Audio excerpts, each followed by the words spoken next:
मित्रांनो, स्वागत आहे अल्टिमेट टॉक्स मराठी या यूट्यूब चॅनलवरती। जर तुम्ही आमच्या चॅनलवर नवीन असाल तर आमच्या चॅनलला सबस्क्राईब करून घ्या। आमच्या चॅनलवर असेच नवनवीन व्हिडिओ येत असतात।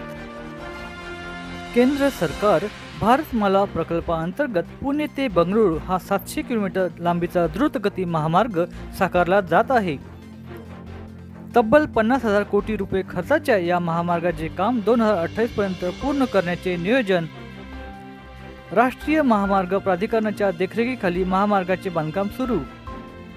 पुणे बंगळुरू द्रुतगती मार्ग महाराष्ट्र आणि कर्नाटक राज्यातील 12 जिल्ह्यातून जाणार। महाराष्ट्रातील 3 आणि कर्नाटकातील 9 जिल्ह्यांमध्ये द्रुतगती मार्गाचे काम सुरू।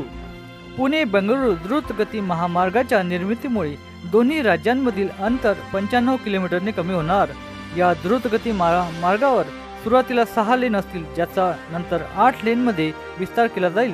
या प्रकल्पांतर्गत आतापर्यंत 72 किलोमीटरचे काम पूर्ण झाले आहे।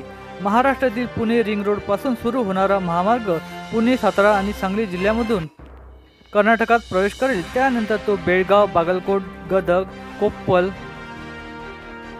विजयनगर, दावणगेरे, चित्रदुर्ग, तुमकुर आणि बंगळुरू ग्रामीण या जिल्ह्यामधून जाईल। नवीन महामार्गामुळे कनेक्टिव्हिटी तर सुधारेलच, पण या क्षेत्राच्या आर्थिक विकासालाही चालना मिळणार।